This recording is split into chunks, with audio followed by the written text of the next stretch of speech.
अस्सलाम वालेकुम friend, welcome back to another tutorial. आज का ट्यूटोरियल बहुत ही अमेजिंग और शानदार है। तो आप सबसे रिक्वेस्ट है कि इस ट्यूटोरियल को पूरा देखें। और आज की इस ट्यूटोरियल में हम बात करेंगे इरेजर टूल। इरेजर टूल जो है हमें बहुत ही ज़्यादा यूज़ आता है। तो बिना आपका टाइम ज़ाया किए शुरू करते हैं इरेजर टूल। और इससे पहले आप हमारे चैनल पर नए हैं तो हमारे चैनल क्रिएटर स्टूडियो को सब्सक्राइब करें और वीडियो को लाइक करें। तो शुरू करते हैं आज का टूल। मैंने पहले से पिक्चर्स लेके रखी हुई हैं ताकि आपको उन पर इसी से समझ आ जाए। तो ये हमारा इरेजर टूल। इरेजर टूल में 3 टूल आते हैं, eraser tool, background eraser tool और मैजिक इरेजर टूल। सबसे पहले हम आते हैं इरेजर टूल। इरेजर टूल क्या है? इरेजर टूल की प्रॉपर्टीज देखते हैं सबसे पहले। बल्कि पहले देखते हैं इरेजर टूल है क्या। इरेजर टूल सिंपली किसी भी चीज़ को रिमूव करने के लिए यूज़ होता है। और इसकी प्रॉपर्टीज में से यहाँ आप इसकी हाइट को भी बड़ा कर सकते हैं, हार्डनेस वगैरह, ब्रश वगैरह भी सिलेक्ट कर सकते हैं। और वो मोड, ब्रश, पेंसिल ब्लॉक, वो उस टाइप का ब्लॉक में करेंगे तो इस तरह का ब्लॉक आ जाएगा। ब्रश में जो आपने ब्रश सेलेक्ट किया होगा और पेंसिल में इस तरह, और पेंसिल में इस तरह का आ जाएगा। तो अब शुरू हम करते हैं ब्रश से। ओपेसिटी किसी चीज़ को ट्रांसपेरेंट करने के लिए होती है, फ्लो उसका कितना जाता है, स्मूथिंग और ये एजिंग वगैरह। स्मूथिंग के यहाँ पे कितने ज़्यादा ये इस तरह है, जब हम इसको 100% कर देंगे तो इसी तरह आएगी। ये देखें, एजिंग वगैरह नहीं है, कम आ रहे हैं, ये देखें इस तरह के लिए होती है। तो मैं जनरली इसको 0 पर ही रखता हूँ क्योंकि इससे ये अट्रैक्टिव टाइप की लगती है। तो इरेजर टूल, सबसे पहले हम इरेजर टूल को सिलेक्ट करते हैं और थोड़ी चीज़ की हार्डनेस को बढ़ा देते हैं ताकि आपको आसानी से समझ आ जाए।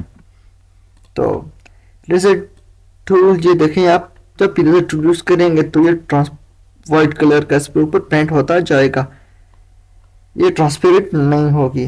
आपको इसको ट्रांसपेरेंट करने के लिए यहाँ पे लॉक लगा हुआ है। जब आप यहाँ से लॉक को ख़त्म कर देंगे इस तरह से, तो इसके बाद अगर आप रिमूव करेंगे तो ये ट्रांसपेरेंट करेगा। अगर आप इसको लॉक ही छोड़ेंगे तो आप अगर इस पे इरेज यूज़ करेंगे तो ये इस तरह का होगा, ये इरेज नहीं होगा। तो आपने लाजमी लॉक ख़त्म करना है। लॉक ख़त्म करने के बाद आप ये ट्रांसपेरेंट कर रहा है। ये हमें बहुत सी चीज़ों के लिए काम आता है।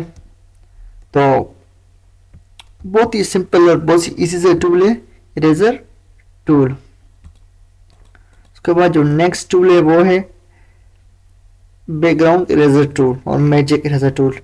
बैकग्राउंड पे जाने से पहले मैं आपको बता देता हूँ मैजिक इरेजर टूल।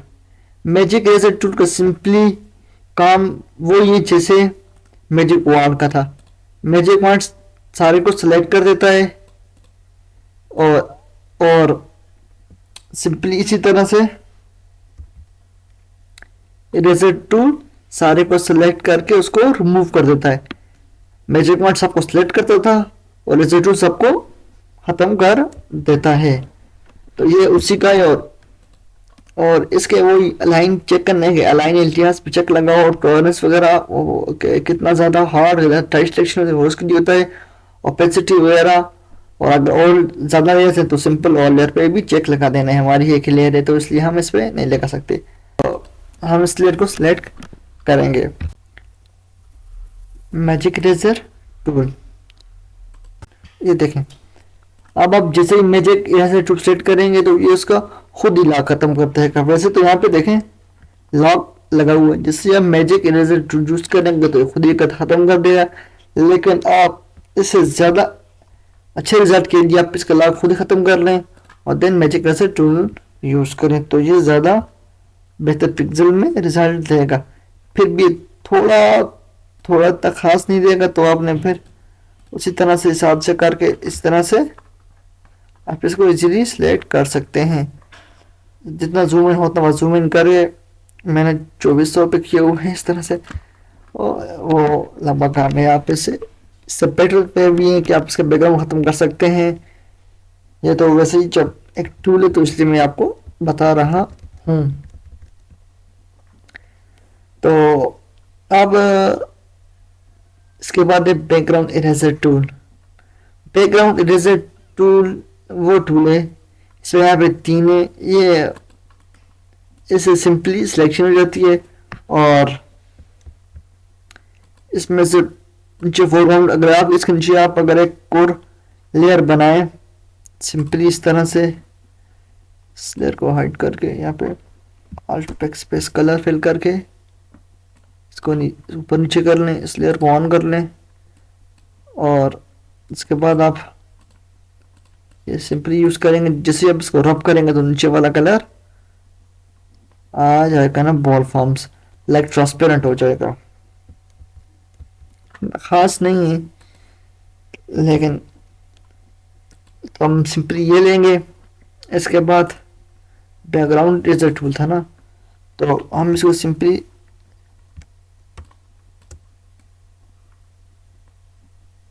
देखें ये खुद ही बैकग्राउंड को सिलेक्ट करके उसको मूव कर रहा है। अगर आपका प्लस करके यहाँ पे चला गया तो इसको भी करना शुरू कर देगा, लेकिन अगर आपका आइकन यहीं पे रहा तो ये खाली सिर्फ बैकग्राउंड को रिमूव करेगा। ये देखें सिर्फ बैकग्राउंड को रिमूव किया हुआ है। जल्दी से हमें सारे को सही ट्रांसपेरेंट सेशन के लिए आप इसको थोड़ा इसको टॉलरेंस वगैरह और तेज कर देंगे तो ये बहुत आसानी के साथ हो जाएगा। अब हम चाहते हैं कि हम इस पर एक नया बैकग्राउंड लगाएं, तो मैंने पहले से एक और स्काई डाउनलोड करके रखा हुआ है। आप सिंपली इसको इस तरह से ड्रैग करके यहाँ पे लाके छोड़ दें। जैसे ये पिक्चर पोर्ट्रेट में है और ये लैंडस्केप में, तो आप इसको सिंपली इस तरह से सेट कर दें, यहाँ से चेक लगा दें। उसके बाद लेयर को ऊपर नीचे कर लें तो ये सिलेक्ट हो जाएगा। ऑब्वियसली ये थोड़ा बुरा लग रहा है क्योंकि जो नीचे वाली लेयर है वो सही तरह से ट्रांसपेरेंट नहीं हुई, इसलिए तो थोड़ा सा बुरा लग रहा है। इस तरह को सही ट्रांसपेरेंट करने के लिए हम इस लेयर को सिलेक्ट करेंगे, बैकग्राउंड इरेजर टूल को, ये हिडन है इसलिए हम इस लेयर को सिलेक्ट करके इस तरह से आसानी के साथ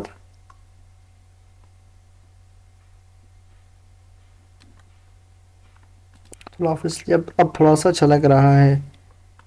यहाँ से थोड़ा रहता है और यहाँ से थोड़ा रहता है, बाकी वैसे आपको समझ आ गई ना, तो बहुत है।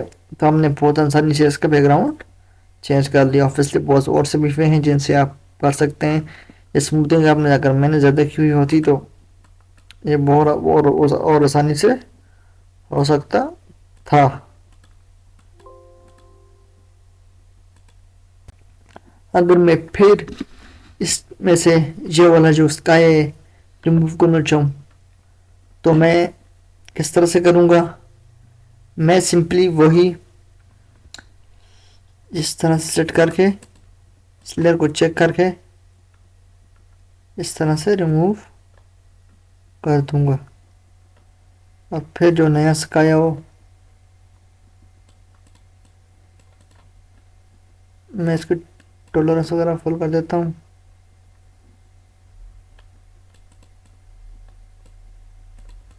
इस बार थोड़ा बेहतर रिजल्ट करेगा इंशाल्लाह, तो देखते हैं, हो सकता है ऑब्वियसली हो जाएगा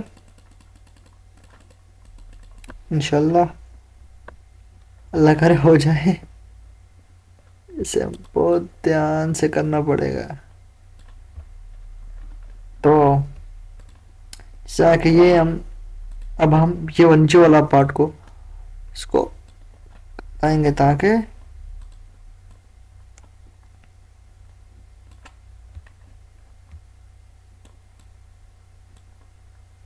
इस तरह से, ताकि आपको बहुत आसानी से समझ आ सके इस तरह से। यार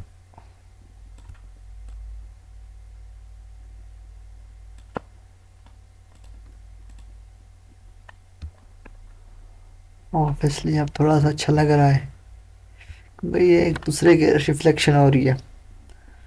देखा आपने, हमने इरेजर टूल यूज़ करके बैकग्राउंड को कैसे रिमूव कर दिया। तो उम्मीद है कि आपको आज का हमारा ट्यूटोरियल पसंद आया होगा। अगर पसंद आए तो हमारे चैनल को सब्सक्राइब करें और वीडियो को लाइक करें और दोस्तों के साथ शेयर करें। अपना बहुत सा ख्याल रखिएगा। अब मिलते हैं नेक्स्ट क्लास में। अल्लाह हाफिज़।